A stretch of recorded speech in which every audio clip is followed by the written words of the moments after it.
Saúde, estamos de volta agora com o nosso segundo bloco do programa de hoje. A gente está falando sobre a polêmica modulação epigenética. E quem dá a honra de participar, nos dá a honra de participar do programa agora conosco é o nutrólogo, psiquiatra, meu querido doutor Frederico Porto. Seja bem-vindo, doutor. Tudo bem? Tudo bem, Fernando. Muito obrigado aí pelo convite. Alegria imensa de receber aqui. Sou fã do doutor Frederico desde o século passado, dele e do pai dele, doutor Laí Ribeiro. Muito obrigado. E, doutor, a gente está falando sobre modulação, sobre genética, sobre mudança de hábitos. Eu queria mostrar aqui o livro que eu acabei de ganhar do doutor Antecipe o Inevitável. O maior desafio da atualidade é acompanhar a dinâmica de mudanças, tanto na vida pessoal quanto profissional. Por causa disso, modelos didáticos e práticos são sempre bem-vindos. Mudar de vida, mudar e alterar o nosso destino através da alimentação, alterando o meio, que é tão importante na nossa vida, mais ou tanto quanto os nossos próprios genes, né, doutor? Exatamente. Aqui no livro também, de certa forma. Porque de qualquer jeito, para fazer isso, você tem que gerar mudanças em sua vida. Então, o livro fala sobre isso. Muito bacana. Então vamos falar sobre isso. A gente pode realmente mudar um destino? A gente sempre gosta de falar aqui no Saúde e Bem-Estar que a questão genética não é uma condenação, é uma informação que tem que ser trabalhada ao longo da vida, né? Isso. A genética, ela, no caso como nós vamos falar, ela inclina, mas não determina. Não é isso? Você pode vir de uma família que tem maior incidência de doença cardiovascular, por exemplo, e se você cuidar do seu coração, você não vai ter. Por que você tem um aumento do seu colesterol aos 45 anos e não tinha aos 20? Então, isso tudo é porque o gene pode ser ligado ou desligado. Então, quando um espermatozoide entra no óvulo e forma o zigoto, aquela célula é toda idêntica, né? Tem 46 cromossomos, né? Aquele conjunto de células são idênticos. O que vai fazendo com que uma célula do fígado é diferente de uma célula do cérebro é porque essas células vão tendo os genes desligados. E quem desliga o gene é uma questão que está ligada à epigenética, uma reação chamada metilação, que tem a ver com alimentação. A gente falou sobre isso no primeiro bloco, a metilação, e a gente falou dessa polêmica que invade as redes sociais, invade a internet, o mundo instagramável, com informações de que a gente pode, não só com a alimentação, alterar a nossa formação genética, claro que eu estou exagerando bastante, mas alterar a determinação dos genes dos nossos filhos. Seria uma maravilha isso, doutor. Seria. O que a gente vai conseguir fazer é o seguinte, dentro daquele gene que está ali,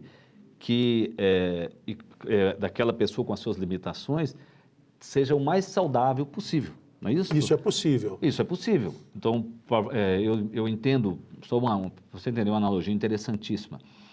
Quando estourou a Segunda Guerra Mundial, Hitler, um dos últimos países a invadir foi a Hungria.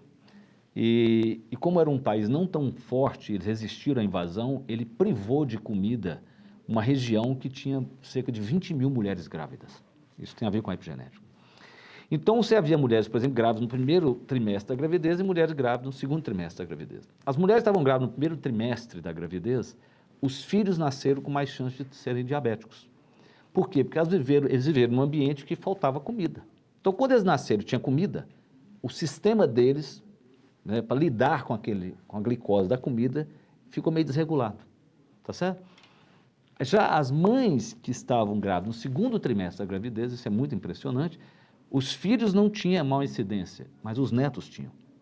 E isso é belíssimo, porque você tem, por exemplo, enxames de gafanhoto. Você viu esses dias, o ano passado, você viu uns enxames de gafanhoto, ficaram com medo de chegar no Brasil e tal. Os gafanhotos fazem assim, tem uma geração de gafanhoto que fica quieto, uma geração que voa. É como se houvesse genes intergeracionais. Mas a gente não sabe ainda como mexer. O que a gente sabe é o seguinte, provavelmente que se você cuidar da sua saúde, os seus genes que deveriam ficar desligados, têm mais chance de ficar desligados. Impressionante isso, porque se a gente entra para o lado da psicologia, da psiquiatria, e se a gente começa a entender até a ancestralidade dos que vieram antes de todos nós, a gente pode herdar também angústias, anseios, privações e também farturas.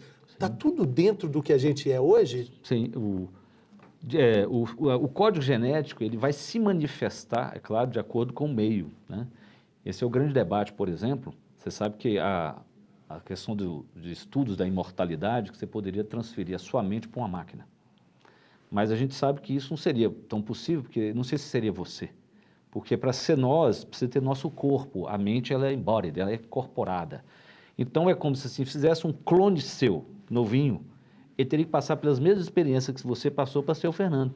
Não tem como você separar a genética da experiência, da vida. As escolhas. Isso, as escolhas que você fez, o que você comeu. Os erros. Os vacilos. Isso, né? Eu brinco assim, quando você tinha 8 anos de idade, você caiu um dia do velocípede, ralou o joelho, entendeu? Então, assim, você não tem como separar, essas coisas todas vão criando quem somos nós. Então, porque eu sou muito perguntado assim, mas isso é genético? Não, é sempre a genética com o meio ambiente, é uma interface. Isso você pode dizer que é epigenético.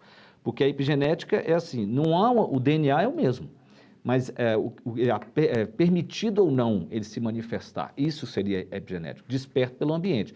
Agora, o que nesse ambiente, muitas vezes a gente não sabe exatamente o que é. Então, por exemplo, na psiquiatria, você não vai ter nenhuma doença psiquiátrica que talvez não tenha tido um estressor que a desencadeou. Agora, se vai desencadear uma esquizofrenia num adolescente ou uma depressão num adolescente, depende da carga genética dele, depende de quanta resiliência ele desenvolveu na vida dele, na criação dele, né? Ou seja, no caso da psiquiatria, então a mente, que é o software, o cérebro é o hardware. A mente, e tem a ver com a educação, ela vai ter um papel muito importante. Provavelmente a expressão de quanto de estresse aquela pessoa vai ter. Porque o indivíduo mais resiliente, ele teria menos estresse. Então, ele não deixa o estresse chegar num nível que talvez ele tenha, o corpo derramaria, por exemplo. Exatamente. Doutor, é muito interessante, é muito cativante falar com o senhor sobre toda essa informação que o senhor traz, e ela precisa de encaixar ali como se fosse um receptor, né? O paciente precisa ter os receptores para entender que, assim como está na capa do livro, né, você tem que ser o protagonista da sua própria mudança. Isso. Você precisa ter atitudes, você precisa ter algo bastante empoderado para dizer não, para fazer boas escolhas. Exatamente. E o mundo instagramável, internetico, é totalmente imediato. A gente quer emagrecer do dia para a noite, a gente quer curar os males do dia para a noite, e os males não aparecem do dia para a noite, a gente não engorda do dia para a noite, mas quer resolver tudo de uma hora para outra. E não só isso, a gente quer uma bala de prata. Então, você vai ver que a pessoa pergunta assim, que é a panaceia, né? O mito, né, grego. Não, isso aí cura isto. Não existe uma bala de prata. É um conjunto de ações que vão te ajudar. E as pessoas, né, Fernanda, elas têm dificuldade de entender o seguinte, que você tem um problema e elas querem uma solução fácil. Ninguém pensa que a solução pode muitas vezes ser pior do que o problema. Né? A solução pode trazer um problema pior, né? Como você estava conversando sobre a estética, essas questões. Eu digo o seguinte, um sistema funcionando, vamos dizer, 85%, 90% bem, né? Vamos dizer, você melhorar de 5% é muito trabalhoso. Mas aquela sua intervenção do perfeccionismo, isso nós estamos falando que as mídias fazem, de querer melhorar 5%, você pode estragar aquele sistema 50%. Né? Então a pessoa não entende que a solução que ela está buscando muitas vezes, ela está saudável, mas vai na picuinha, na perfeição, porque lá na internet falaram isso e assim, ela está estragando a existência dela em 50%. Eu vejo assim, a fixação em dietas muito restritivas, né? Então eu brinco assim, você tem que ser saudável, mas ninguém quer morrer um cadáver saudável, você quer ter uma vida, não é isso? A vida real, a medida do possível. Não é isso, a vida real. Então, né, a pessoa, eu tinha um cliente que ele ia para o restaurante, ele levava uma marmita de batata doce com frango. Para o restaurante. Para o restaurante. A avó fez 85 anos e ele não comeu o bolo. Eu falei para ele assim, se você fosse o Djokovic, disputando, né, com o Federer, com o Nadal, final de Wimbledon, eu até que entendo que você tinha que ter uma dieta muito rígida, porque você ganha ou perderia por 1 milímetro, né? Agora, para quê? Que é a diferença da sua vida? Né? Você não está disputando, né? Isso não faz uma grande diferença da sua vida. Agora, não comer o bolo da sua avó de 85, quantos aniversários da sua avó você acha que ainda tem? Não é? Exatamente. Esse é o ponto de um extremo. Agora, e do outro lado? Que a pessoa não quer abrir mão de nada. Exatamente. Então, eu costumo dizer que as grandes questões da nossa existência são dilemas, elas não são problemas. Problema tem solução. Dilema só tem gestão, que é isso que você falou. Você não pode ser nem de um extremo nem do outro. Então, é como se fosse afinar um instrumento. Né? E é claro que a gente tem o extremo de cá, que talvez seja o grande problema. né? Tem um humorista americano que diz que a vida moderna é o único lugar, a única época que o indivíduo pobre é obeso. Isso nunca teve na humanidade. Você concorda? O indivíduo passava fome, hoje não, ele está obeso, né? Especialmente em países, né, em desenvolvimento como o Brasil, países de primeiro mundo. Então, é porque é uma má administração disso, né, como que ele cuida da saúde. Porque a gente busca a bala de prata.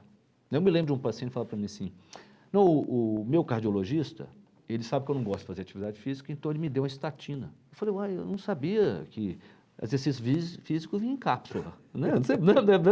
Não veio em cápsula. Mas ele acreditava que ele podia trocar a atividade física por um remédio. Eu falei, não, você não pode trocar. Porque o remédio, a atividade física traz um monte de benefícios que a gente não consegue nem metrificar, nem medir. Você tem que fazer uma mudança gradativa dos seus hábitos. E a dificuldade é essa, porque para você mudar um hábito, você tem que começar pequenininho. Pequenininho. E assim como o senhor disse, não dá nem para metrificar os benefícios da atividade física, a gente não cansa de falar aqui que os malefícios da inatividade física quase que também não podem ser metrificados, porque eles são associados a uma roda perversa de problemas que começa ali com obesidade, passa para diabetes, passa para risco cardíaco e por aí vai. Agora temos também, né, falando de epigenética, temos ali coladinho também com todas essas informações, os famosos testes genéticos que seguem numa espiral aí de queda de preço, né? Porque antes isso era uma pesquisa científica caríssima, restritíssima. Agora não, agora tem propaganda que você vai, manda, enche uma ampolinha de saliva, envia e fica sabendo de tudo. É interessantíssimo. E é muito curioso isso. A pessoa traz, às vezes, o teste genético, fez até no exterior, né, tipo o 23andMe, né?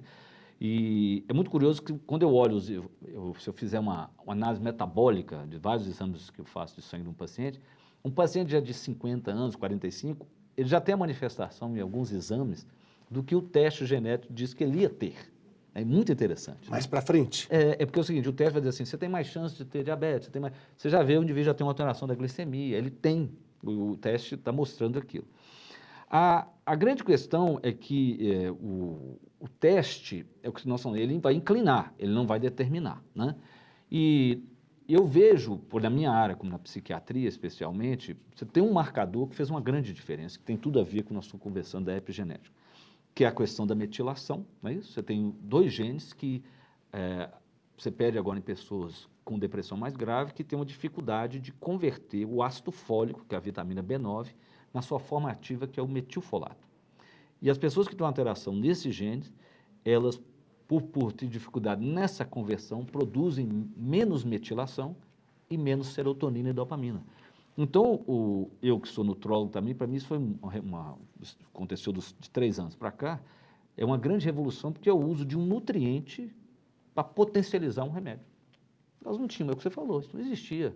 Se não acelerador. É um acelerador. Se não fosse uma análise genética, você ia falar, não existe isso não. Hoje tem análise genética para saber qual remédio, por exemplo, psiquiátrico, que se eu te der em você vai dar mais resultado.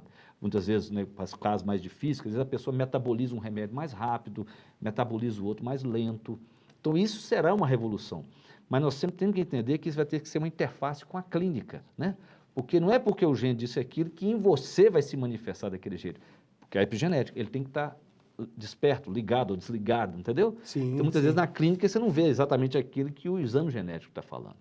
Mas concordo, ela pelo menos serve para assustar a pessoa para cuidar melhor da saúde dela. Mas, de novo, não é a bala de prata. Não é. Muitas vezes, todas essas combinações, a gente falou sobre isso no primeiro bloco, acabam reduzidas a um shotzinho com a cúrcuma, com um pouquinho de vinagre, põe um pouquinho de própolis, limãozinho ali. Pronto, resolvi, vamos lá. Vida, agora vamos lá, beleza? Vida normal. Exatamente. Não é. Então, a pessoa me pergunta assim, por exemplo, você sabe que depois do câncer, a doença que as pessoas mais temem na vida é o mal de Alzheimer. E o tratamento que nós temos é muito fraco mesmo, é muito frágil, né? Eu costumo dar um exemplo, Fernando, eu tenho mais de 25 anos de formado, tenho as mesmas drogas de quando eu formei. Você não conhece nenhuma área da medicina que há 25 anos, nenhuma patologia tem o mesmo remédio, a não ser que o remédio resolva o problema. Esse não resolve. Então, quando a pessoa me faz a pergunta, o que eu posso fazer? Você não precisa nem fazer teste genético, existe um teste genético que ele aumenta em um pouco você ter Alzheimer. É a dosagem de um gene de uma proteína chamada ApoE4. E não é isso, é você, se a pessoa manter o peso dela, né, ela não se inflamar, né, ela manter-se sem resistência insulínica, e eu costumo dizer dormir bem. São essas duas grandes coisas. Você nunca viu um idoso de 90 anos saudável, que não fosse magro, e que não dormisse bem. Ele tem um sono melhor do que a média das pessoas. Então, ou seja, eu não sei se você precisa fazer um teste genético para ver isso. Não. Né? Eu digo assim, a pessoa fala assim, mas o que eu tenho que fazer para, por exemplo, caso eu pegue um Covid, seja mais leve? A receita é quase a mesma, não é verdade? É quase a mesma. Não, se você não tivesse menos inflamado, se o sistema imunológico funciona melhor. Ah, porque era isso, né? O maior risco do Covid era, primeiro, a idade. Segundo, era o peso. Porque quem está acima do peso está inflamado. Inflamação nas células. Aí a gente pode falar até da inflamação do cérebro, que também a obesidade provoca, né? Só queria complementar isso com relação ao idoso de 95 anos. Raramente a gente vai encontrar no mundo um idoso obeso de 95 anos. Exatamente. São todos magrinhos. Isso faz sentido dentro de uma lógica que a gente está falando aqui, né? Exatamente. Então, essa inflamação, o que ela faz? Ela desperta genes, por exemplo, oncogenes, genes do câncer. Ela desperta, é epigenético. Por exemplo, os 3 cânceres que mais matam é mama, próstata e intestino, mais comuns, né? Desses 3 mais comuns, você tem pulmão também seria comum, mas esses 3 mais comuns, entre os 5 mais comuns, ele tem uma relação direta com a obesidade. Então, provavelmente essa inflamação, esse excesso de insulina circulante, ele ativa genes oncogenes. Exatamente. Epigenético. Agora, e o paradoxo, como é que o senhor entende esse paradoxo do mundo conviver hoje com mais de 1.200, 1.500 tipos de dieta, com milhões e milhões de informação sobre saúde e qualidade de vida saudável, e a perspectiva de que em 2030, amanhã, a gente ter na população brasileira 30% de obesos, sendo que metade já está no sobrepeso. Com tanta informação, com tanta tecnologia, por que os números não param de crescer há 40 anos? A informação não muda as pessoas, né? Ela é o primeiro passo. Voltou de novo aqui no livro, epigenética, e o livro, é o primeiro a transformação, passo. É o primeiro passo. É aqui a chave. Exatamente. É como mudar um hábito. Então, não sei se você sabe disso, 1 ano após alguém infartar, ou seja, ele viu a morte, você concorda? O cara teve um infarto, teve que ir para o hospital, muitas vezes colocou um stent. Só 30%, 1 em 3, mudaram algum hábito na vida. Isso é gravíssimo. Essa semana eu atendi um paciente que teve um Covid grave. Um ano depois. Um ano depois. Uma semana depois ele virou um santo. Não, ele está andando, está caminhando. Não, mas virou um santo assim, ele come aquele franguinho, preguiçoso, aquela batata descorada, sem sal, nada, não faz nada, vira uma pessoa completamente... Um monge. E depois, um ano depois, só 30% mantém alguma mudança de hábito. E nós não estamos dizendo que são todas aquelas mudanças que ele adotou no início, não. Ainda tem alguma mudança de hábito restante dessa transição. Então você vê assim, é porque ele não está percebendo mais a urgência, né? É uma coisa extremamente importante na vida dele, mas não tem urgência mais. Não tem sintoma. Não tem sintoma e vai deixando para depois. Então eu acredito que a gente tenha que fazer a informação é a primeira parte. Mas o segundo, nós temos que usar todo o conhecimento que temos de como mudar hábitos. E você muda um hábito primeiro pela tribo que está à sua volta, né? Então, assim, a gente informa todo mundo, mas a gente tem que ter um movimento tribal, né? de grupo. Às vezes, quem é mais extrovertido precisa de um grupo. O hábito, ele tem que ser um passo pequeno. Por quê? Porque um hábito mesmo, ele demora em média 68 dias para ser criado. Tem hábitos que demoram 240 dias. Eu costumo dizer que nesse segundo são os hábitos alimentares, provavelmente. Porque se eu perguntar aqui, muitas pessoas fizeram a dieta por 68 dias e não conseguiram manter. Por que isso é difícil, Fernando? Porque um hábito mesmo é um comportamento sem emoção. Você escova os dentes sem nenhuma emoção. Um café sem açúcar. É difícil demais. É difícil. Eu até tomo, mas eu não acho que é café. Pois é. Para tomar essa... Eu vou te explicar. Mas não é açúcar, é adoçante. Adoçante. Eu fiz assim, eu brinco, e é verdade, eu coloquei stevia, que não adoça nada, estraga o café. Aí eu via que aquilo não era nem adoçado, mas não era café puro, era um negócio no meio do caminho. Aí eu consegui tomar ele sem açúcar. É assim que eu fiz, você faz uma transição. Então, a pessoa, como o hábito é um comportamento sem emoção, você não escova o dente, você não tem nenhuma emoção, o grande problema é o seguinte, você conversa muito motivado, cheio de emoção. À medida que vai virando um hábito, o paradoxo é o seguinte, ele vai perdendo a emoção. Quando ele perde a emoção, você para. Mas você está mais perto de criar um hábito quando não tem emoção. Então, a única maneira é você gerenciar a sua força de vontade, que é um recurso escasso. A força de vontade é como se fosse um músculo que cansa, porque você usa ele para fazer um dia inteiro de entrevistas, você usa a sua força de vontade para levantar de manhã para fazer ginástica. Então, quando a pessoa quando chega em casa já gastou. Até na convivência familiar você usa a força de vontade para calar, né? Para engolir sapo, né? Exatamente. Para resolver problemas no trabalho, né? Então, quando chega à noite, por exemplo, a pessoa já esgotou a força de vontade. Ela come muito, né? Então, é a gestão da força de vontade. Então, quando eu disse a você... Ela perde para o quindim. Ela perde para o quindim. Então, ela tem que ter o hábito pequeno para ir trazendo, criando aquele hábito, que eu costumo dizer, para o elefante, porque nós temos um bichinho dentro da gente, né?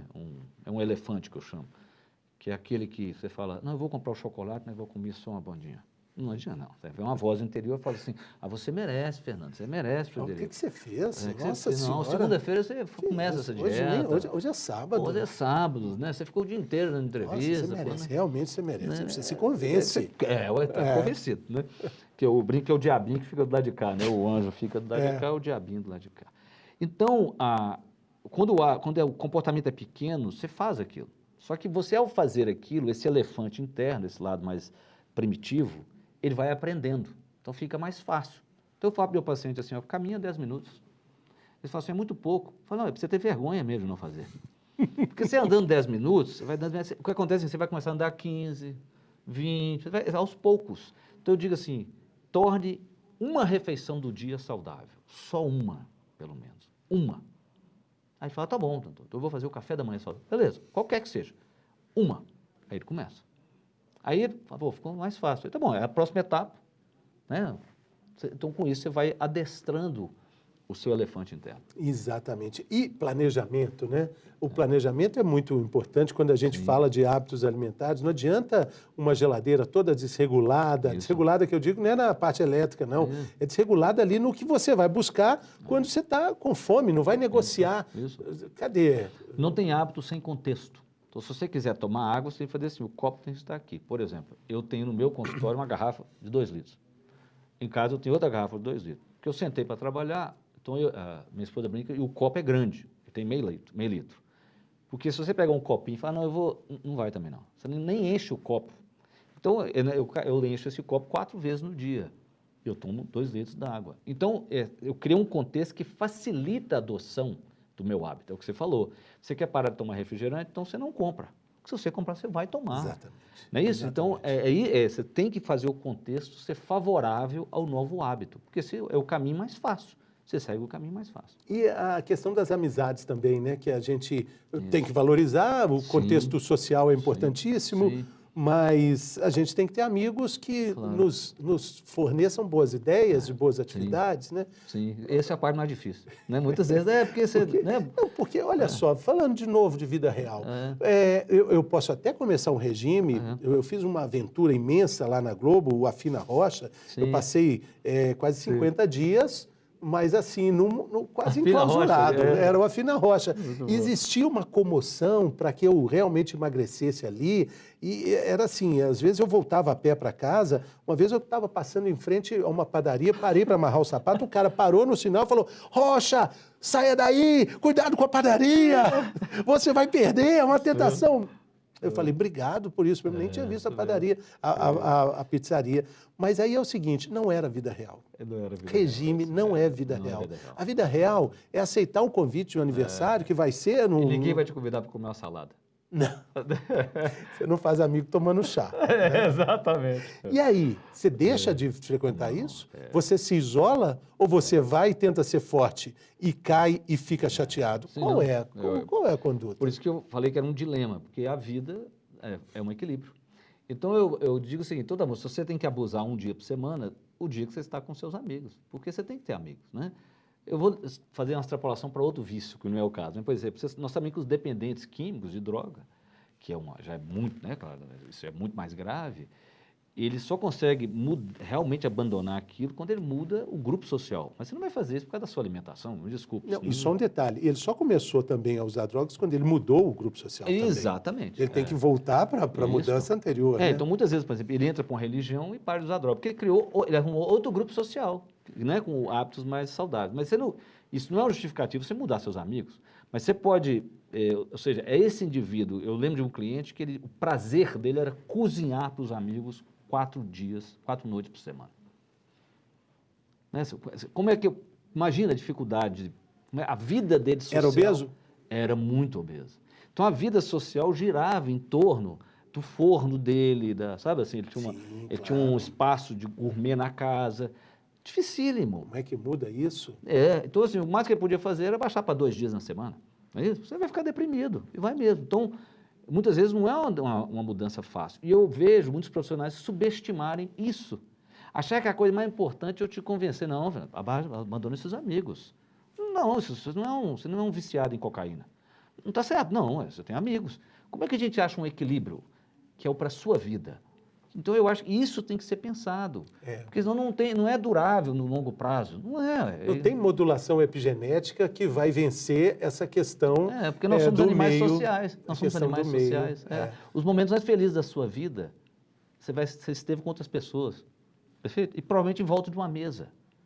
Momentos muito agradáveis. Principalmente em Minas Gerais. Em Minas Gerais, na cozinha, né? Comendo bolo. Então, eu acho que isso tem que ser considerado, porque isso é parte da vida, aquilo que eu brinquei. De que a gente viveu? Morreu um cadáver saudável. Eu tenho uma foto que eu mostro numa aula minha, que são 2 irmãos gêmeos univitelíneos, idênticos. É verdade. Eles têm 52 anos de idade. Eu mostro assim, aí você pode ver a sua idade biológica, né? Ver assim, isso é a sua idade cronológica, 52 anos, na carteira de identidade. Mas a sua pele, a sua capacidade de correr, isso tudo, eu olho, mostro lá, você vê que ele tem 10 anos a menos. E o outro tem 5 anos a mais. Ele é 15 anos mais novo. Aí eu brinco assim, o mais gordinho está mais feliz. É mesmo, mais bem-humorado, rindo. Comeu mais carne vermelha, tomou mais vinho. Mas porque deve ter alguma coisa ali, sabe? Ele é bem-humorado. E o outro, você vê que é bem assim, certinho, né? Um equilíbrio, né? Qual é o equilíbrio? Né? Isso é muito interessante, né? Porque a gente precisa ter um meio termo para isso e precisa encontrar a nossa verdade. Isso. Né? A verdade que vai se encaixar nesse mundo que está tão globalizado, tudo acontece ao mesmo tempo. A gente sempre fala também... Aristóteles dizia, a virtude está no meio. A virtude está no meio. E outra coisa, a medicina praticada de forma individualizada, ela tem muito mais chance de ter sucesso. Né? Claro. O médico tem que entender a particularidade de cada paciente, até mesmo, doutor, algo que vários médicos falam aqui, sobre a particularização até mesmo dos exames. A gente falou de exame genético, mas os exames de todo dia, que vão medir colesterol, triglicéridos, até IMC, como é que esses numerozinhos que são globais podem servir individualmente para cada um sem mudar nada? Vou te falar uma coisa muito impressionante, né? A média, o exame é uma média, né? Vou mostrar para as pessoas como que isso não é fácil. Na média, estatisticamente, né, provado, quem digita rápido no teclado tem menos erros ortográficos. Entendeu? Então tem uma correlação estatisticamente comprovada de que quem digita mais rápido erra menos ao teclar. Perfeito? Se eu pedir ao Fernando para teclar mais rápido, o que acontece? Tudo embananado. Então, essa correlação que para o grupo tem um valor, quando eu vou para o indivíduo não tem valor nenhum. Isso é um exemplo. Quantas coisas, então, na medicina, e todas as de ciências, tem isso? Então, isso é quando termina a ciência e começa uma arte. Então, a medicina é um conjunto de ciência com arte. Né? É arte. Então, isso não é assim. Você tem que olhar para aquele paciente e individualizar para ele.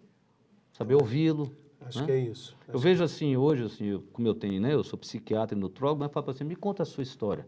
Eu falo assim, mas vai demorar muito. Eu falo, não, eu tenho que ouvir a sua história. Se eu, como psiquiatra, não ouvir a sua história, quem é que vai ouvir?